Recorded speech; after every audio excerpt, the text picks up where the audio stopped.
Welcome to another useless or useful information that you might want to know. So, how to get yourself Ender Crimson.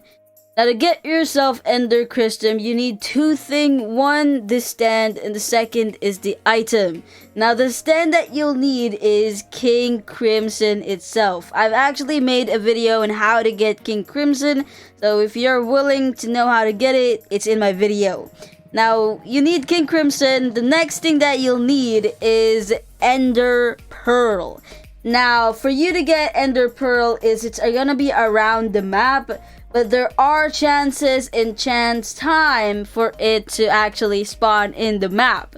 Now, the chances of you getting this is 1 out of 5 chances in every 30 minutes. So you literally have to wait every 30 minutes in hopes that you get yourself an Ender Pearl. So yeah, that's how to get yourself an Ender Pearl, and I have 2 of them because I need them. So now that I'm done talking about the Ender Pearl itself, I'm gonna withdraw one because that is what we're going to need. We're gonna need the Ender Pearl to get ourselves Ender Crimson. So go ahead and use the Ender Pearl. Something's happening, and boom! As you can see here, we already see some 4 eyes right in our face, and bada bim bada boom, this is what Ender Crimson looks like. Look at that guy here. The water does not do anything, okay? This is pretty cool, pretty dark, not gonna lie. Can't see every details, but you can see here it looks exactly like the Ender, okay? The Enderman. Look at this. This is amazing. I like how it looks like. The model is pretty good. It just doesn't show the detail. Probably because it's nighttime. I'm not so sure. But if you look here, it's so nice. But that is how the Ender Crimson looks like. Let's go ahead and talk about its stats. Now, Ender Crimson is fan-made and everything like that. And it has a destructive power of A tier and speed of A tier and the durability of E tier. So I'd say this guy is probably rare. The next thing is that I'm gonna show you is its moveset and how it looks like using this guy generally. So we're gonna go with this one here. And if you literally see, it's kind of a little buggy. It has 10 damage, and this is what it looks like using the left mouse button. Next one is gonna be the Wrath of the Eye, and to do this one you need to click E. Just click it, you don't need to hold it. And as you can see there, it deals knockback and a little bit of ragdoll, and that deals a little bit of 30 damage if I say so myself. The next one is gonna be the Teleporting Pain. Now to do this one you'll need to click R, and this is what it looks like. It deals not much of a good knockback, but if you saw there, it dealt stun ragdoll, which of course allows you to get a good opportunity of adding combos in this. Now going to the next one is going to be the Third Eye, and to do that one you need to click T. Now as you can see here, my eyes are red, and what this does is that I will be able to predict all of the moves of my opponent in 11 seconds, meaning that I can dodge and not deal any damage from any opponents who are attacking me.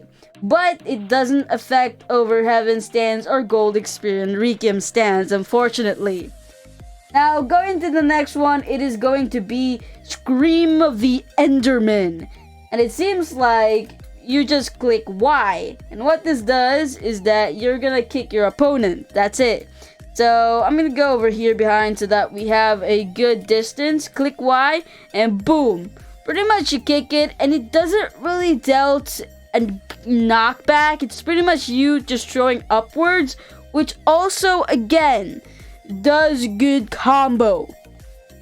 We can use combo whenever we have to like return to the enemy. Because if we knock back, then you're just gonna sit there. We have to go towards them, run towards them, and they still have the time to actually deal damage towards us when we go towards them. This is much more easier because this person's gonna be stunned and he's still in front of us, which makes us much more ready to use the next move. So the Y moveset, pretty good, because that is pretty good. The next one is going to be the Eye of Ender. And to do this one, you need to click F. Now, what this does is that you will turn invisible. If you see that, that's me. You will turn invisible in small amount of time.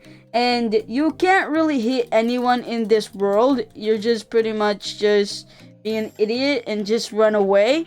Or you could just hide. I would say so, just hide. But Requiem stands can see you, so be careful for anyone who has Requiem stand, because they can easily just find you and be like, hey yo, you're easy to find, let me get your ass. Well, that's not gonna happen if it's not Requiem stands, okay? So be careful with Requiem stand users, because they will beat you up. Going to the next one is gonna be the Purple Thrust, and to do this one you need to click H. And you just deal a heavy punch, it seems like it, with knockback and ragdoll at the very end. It deals a lot more damage because it is 50, and also the cooldown is a little bit more higher. So yeah, that is for the Purple Thrust. The next one and the last moveset is gonna be the Enderman technique. Now, this is for you to use the V move, and pretty much it's just gonna be teleportation, which it allows you to teleport a little bit in front for a few centimeters. Not a lot, but it still helps a little because the cooldown is just around 3 to 4 seconds, which means that you can combine this with some C and V if you're trying to run away from an opponent that is gonna kill you. So yes, that should be it for this video. If you have any question about Ender Crimson, go ahead and ask me. If you're wondering whether or not King Crimson and Ender Crimson are the same, I'm just gonna say this: yes, they are the same. It's just that Ender Crimson just looks different. It doesn't have its eye anymore. Oh, it's still there? I don't know. But yes, that should be it. Once again, ask anything. But thank you for watching, and maybe see you again in the next video? I don't know.